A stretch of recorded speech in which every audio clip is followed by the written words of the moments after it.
All you lot keep going about not allowed to work. They're illegal. What bit of illegal? They're not. If they're granted asylum status, they are not illegal. Stop talking rubbish. Charlie, they're illegal. They're illegal. It's quite a How basic do you feel? element. They come here with Should we be worried and concerned that so many wealthy people who, as Charlie said, pay a lot of tax generally, put a lot of money into our economy, employ people, start businesses, should we be concerned that so many want to leave and indeed are leaving?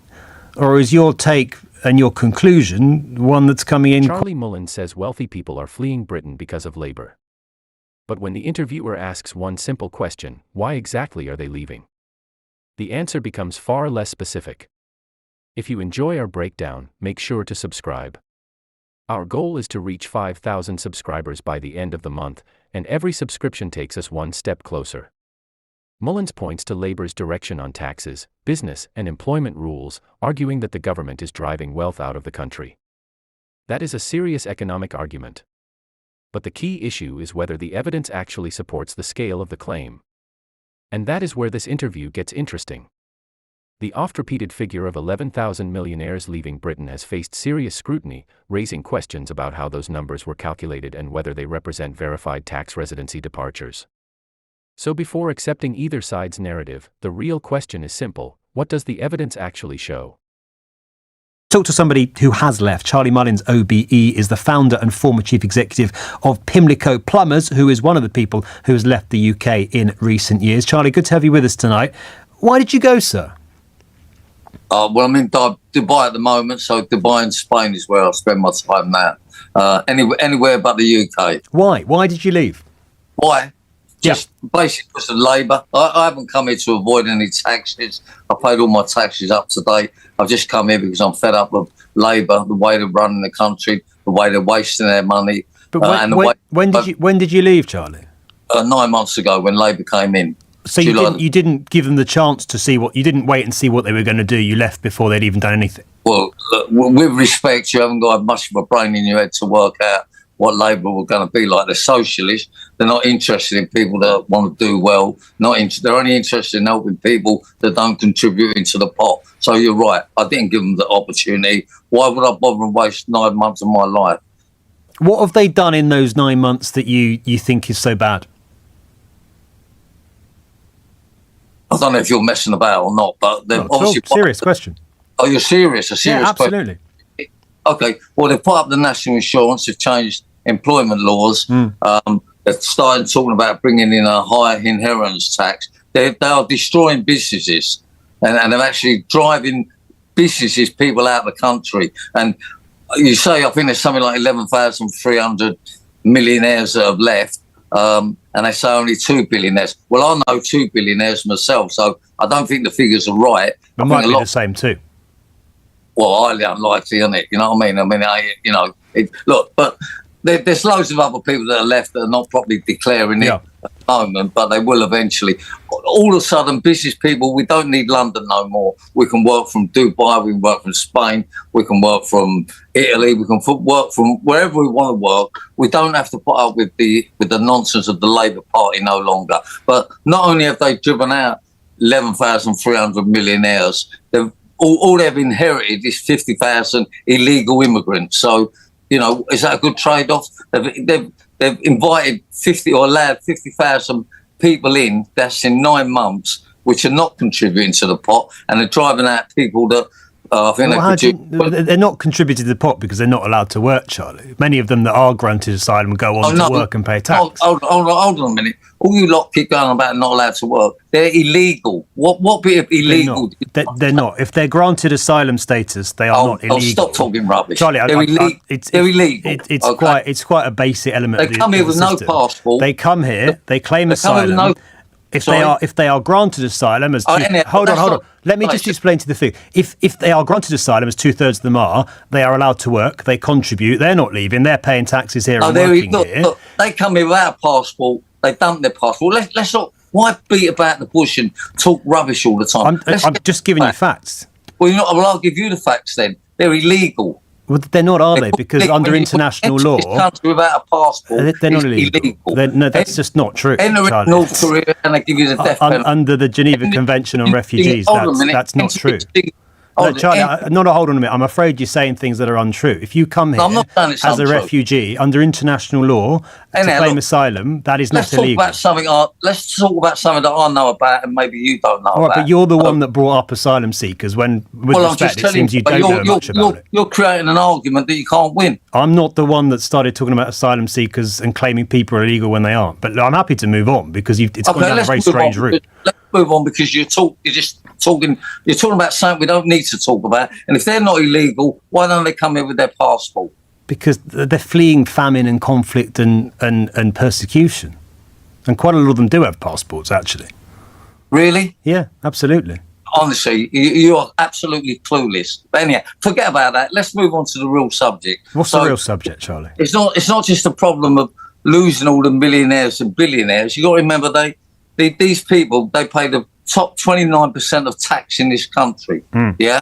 So you're not only losing what they're paying in, you're losing all the jobs that they create, all the investment that they create, all the training that they create.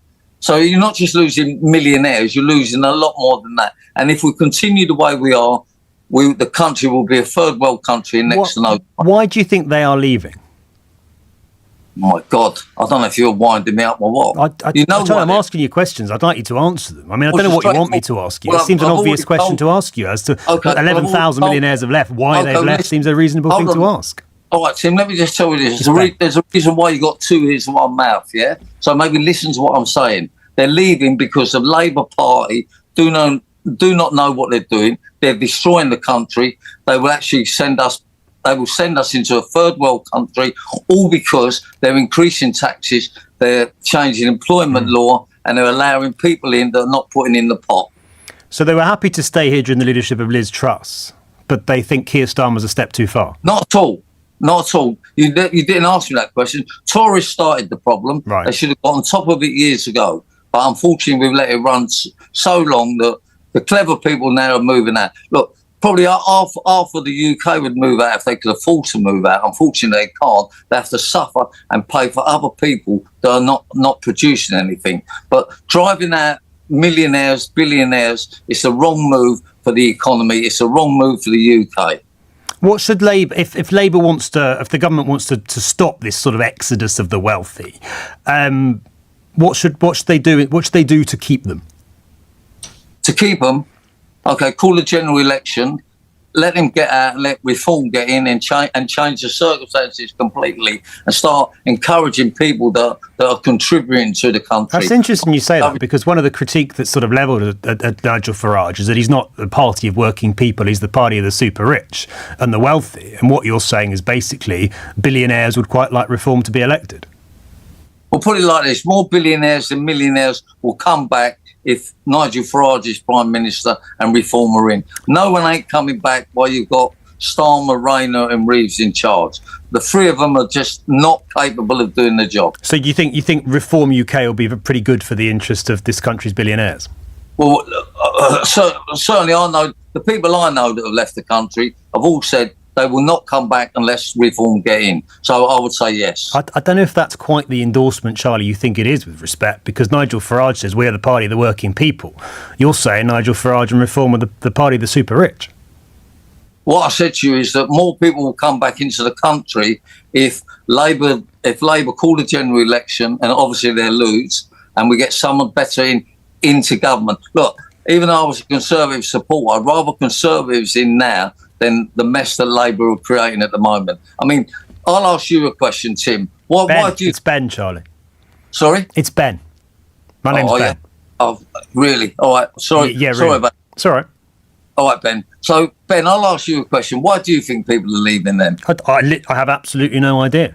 Really? Yeah, I mean, most you're asking me questions and you're telling me that I've got it wrong. I'm not telling you got it wrong. I'm just pointing out some facts about refugees because you said things that weren't true. That's different to... I'm not giving my opinion on this. I'm just giving you facts. Refugees will overtake the UK the way it's going.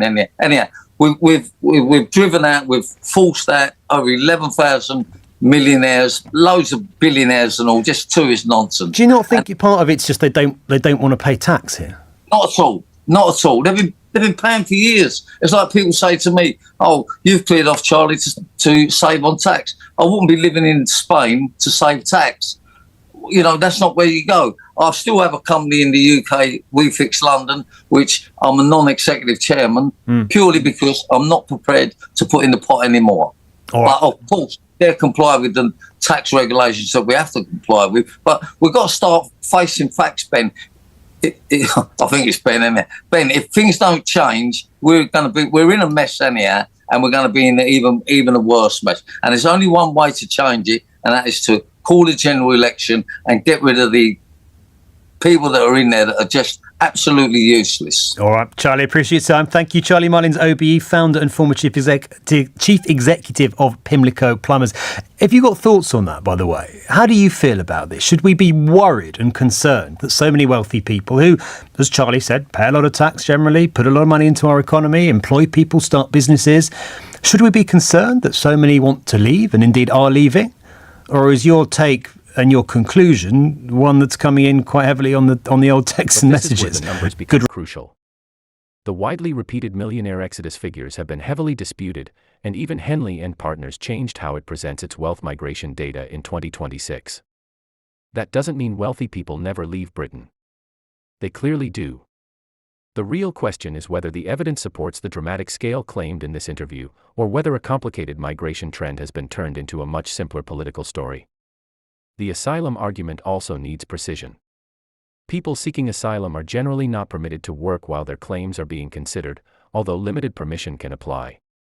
But once someone is granted refugee status or humanitarian protection, they receive access to the labor market. And that distinction matters because political arguments can become misleading when very different groups are treated as though they have the same legal status. There is another important point. Charlie's frustration may be genuine, but frustration isn't evidence.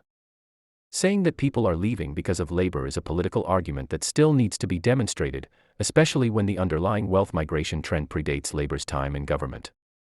Even Henley's own analysis acknowledges that the trend has been developing for years. So the strongest takeaway from this exchange isn't simply that one side won. It's that big political claims deserve big evidence. And when a dramatic statistic, an economic argument, and an immigration claim are all bundled together, the smartest response is exactly what the interviewer kept doing: slow the conversation down, separate the claims, and check each one on its own merits. Because in politics, confidence can make an argument sound convincing. Evidence is what makes it convincing.